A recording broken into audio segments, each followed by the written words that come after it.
بسم الله الرحمن الرحيم. الحمد لله رب العالمين، والصلاة والسلام على رسول الله وعلى آله وصحبه أجمعين. All praise and thanks belongs to Allah subhanahu wa ta'ala, and may the peace and blessing of Allah be upon His servant and final messenger Muhammad sallallahu alayhi wasallam. Respected brothers and sisters in Islam, we are only days away from the blessed month of Ramadan. We are days away from a great universal change that is going to happen, that the Messenger sallallahu alayhi wasallam informed us all about. He sallallahu alayhi wasallam said, إذا كان أول ليلة من رمضان فتحت أبواب الجنة فلم يغلق منها باب. Allahu Akbar.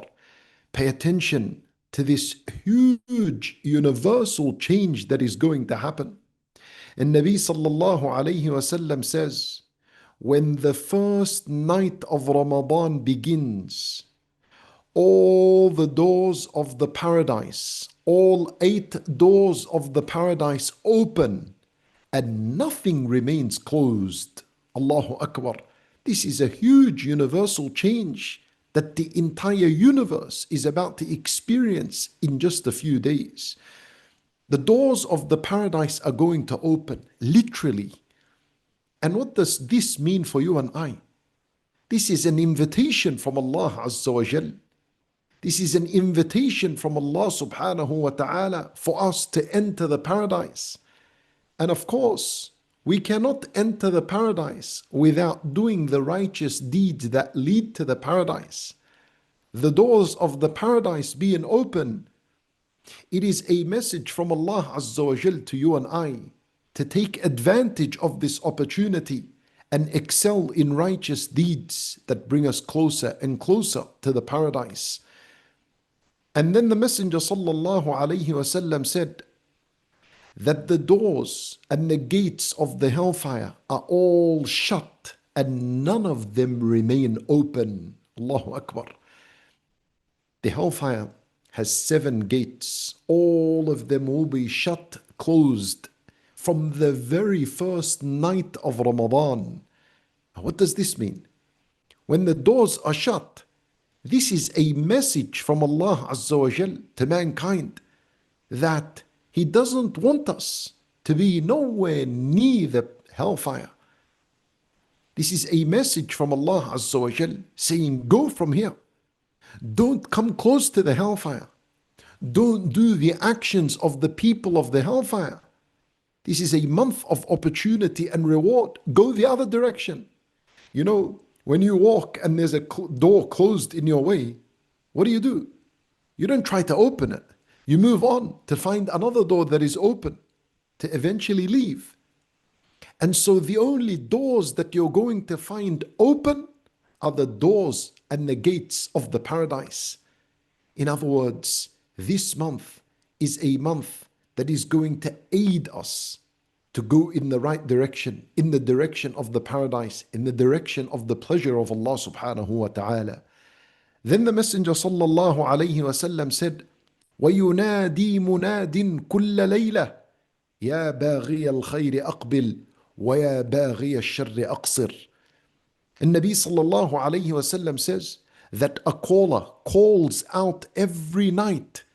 There is a caller, an angel. Every single night of Ramadan, he calls out and he says, O seeker of good, come ahead.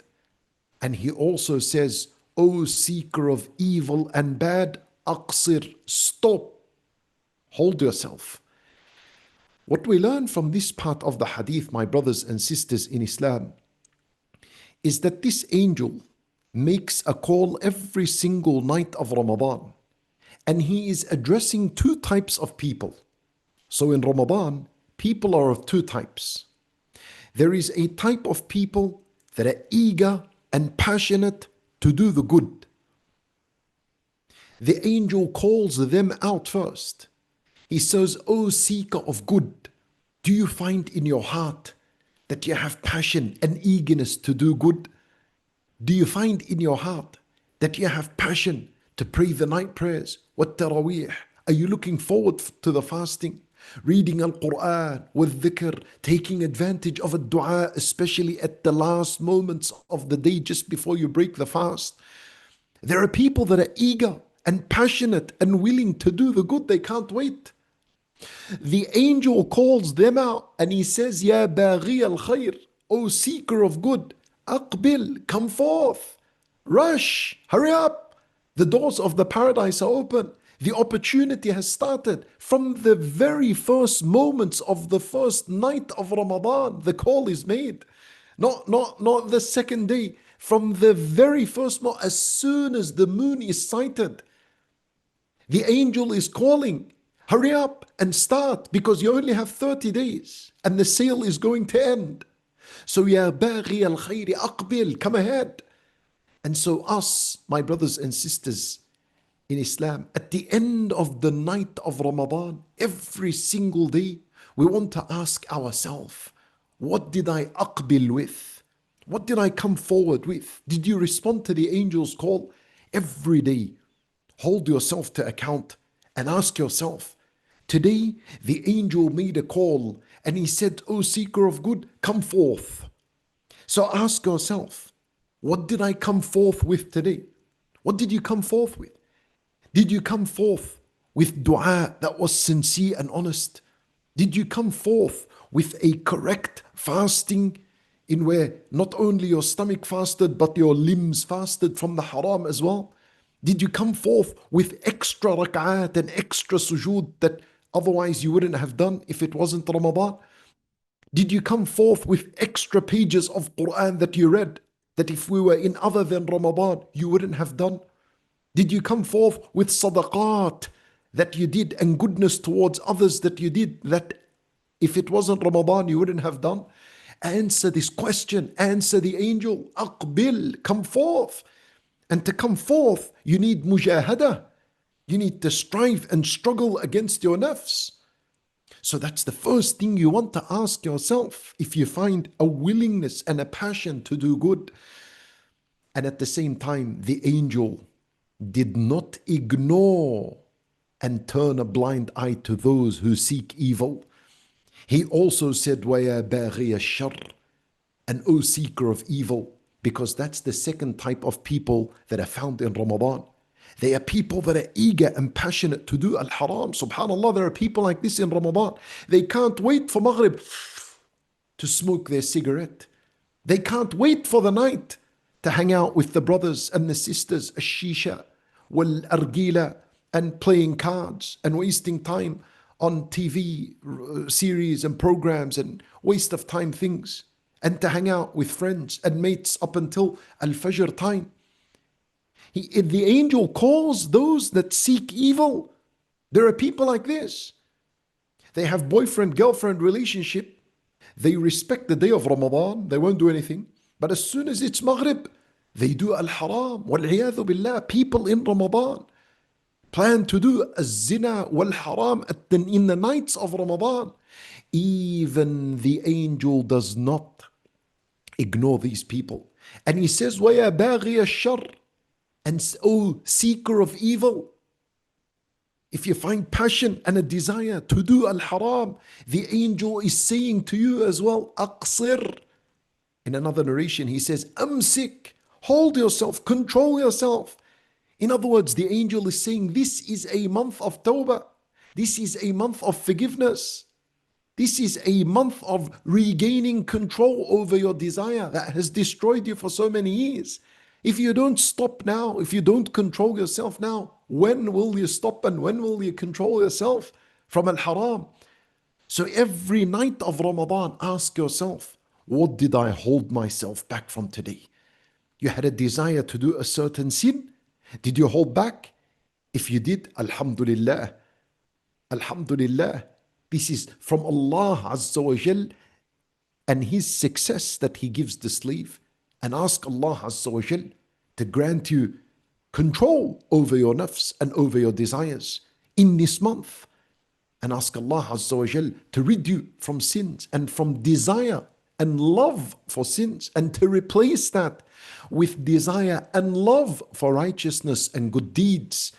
And there is a beautiful dua in the Quran, in Surah Al-Hujurat. Allah Azza wa Jal teaches us, ولكن الله حبب إليكم الإيمان وزينه في قلوبكم وكره إليكم الكفر والفسوق والعصيان أولئك هم الراشدون.